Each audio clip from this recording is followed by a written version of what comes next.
Hello, everybody, and thank you for tuning in to Mixed Texan Politics.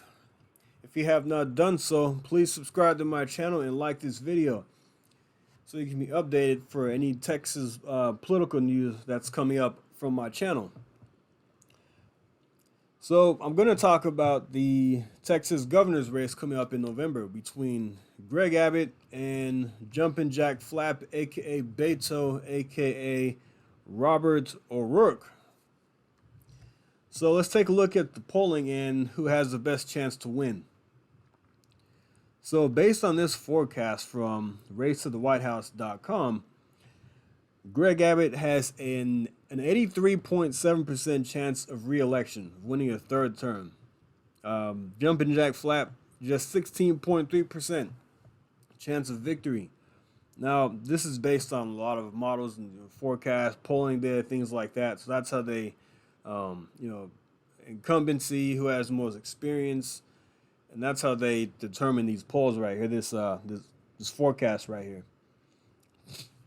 Abbott is projected to win based on this model of an 8.8% margin of victory, which is solid. And I predicted in the past, my projection is that Abbott will win by about 8 to 10 points, which is pretty solid. In 2018, he beat his opponent by a little over 13% and over 1.1 million votes, which was a landslide. So I think if he can win by 8 to 10 points, I'd give him about an 800,000, 900,000 margin of victory, which is solid. So in some models, project him to win by a bigger amount. But first, if you look at the polling average, Greg Abbott leads by about 7 points. Again, it's been pretty consistent, by the way. So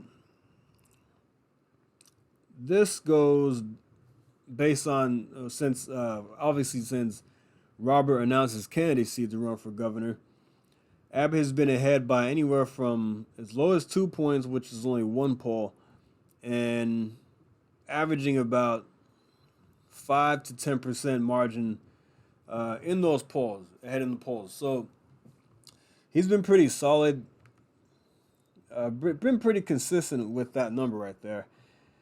So,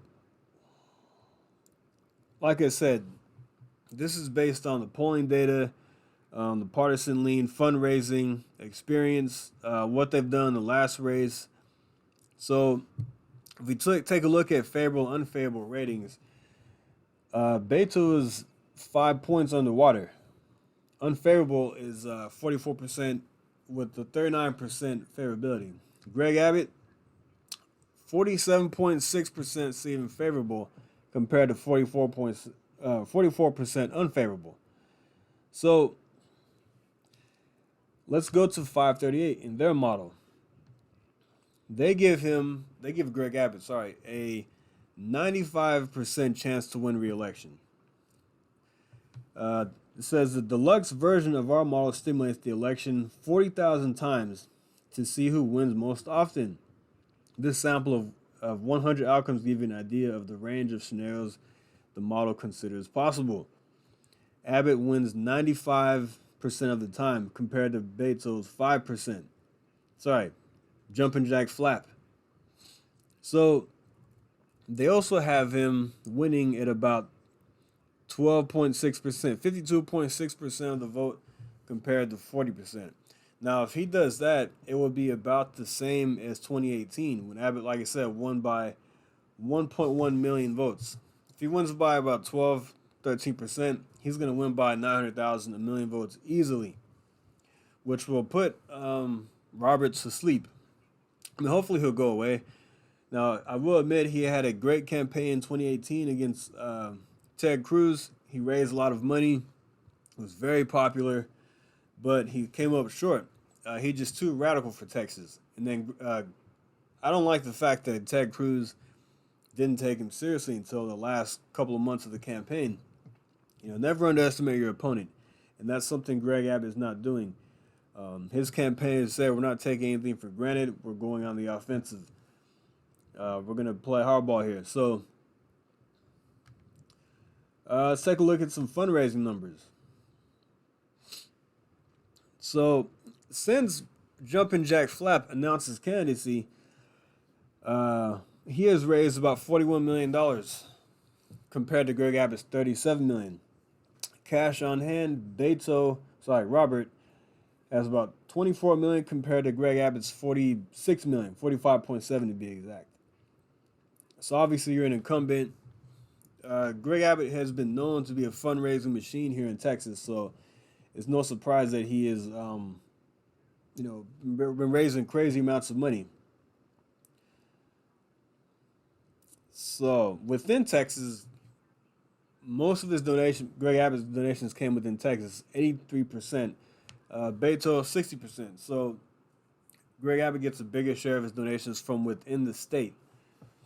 So do I think Robert has a chance here? I mean, everybody has a chance. If you're running, you have a chance. I mean, especially with somebody with a name as big as Robert in the state of Texas among leftists. Leftists like this guy. He's a radical lunatic, but that's why he doesn't have a shot. I mean, he has a small chance, but I'm going with these models here. Greg Abbott has about 80 to 90% chance of winning, just based on a lot of factors, incumbency. Beto's too radical for Texas. So I don't see it being that close. Now, if we all can take a look back at what happened at the presidential debate, Democrat debate, this is where Robert lost a lot of support. In Midland, there weren't enough ambulances to get to them in time. Hell yes, we're going to take your AR-15, your AK-47. We're not going to allow it to be used against our fellow Americans anymore.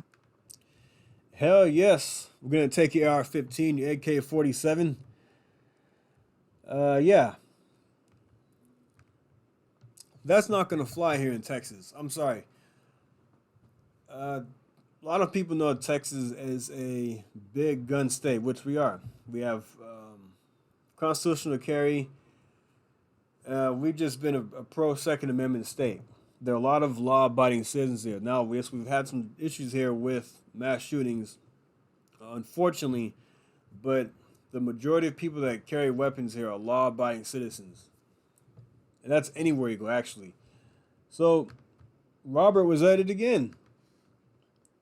After he made that comment back in 2019, now he says he wants to buy back Texans' AR-15s. Let's see.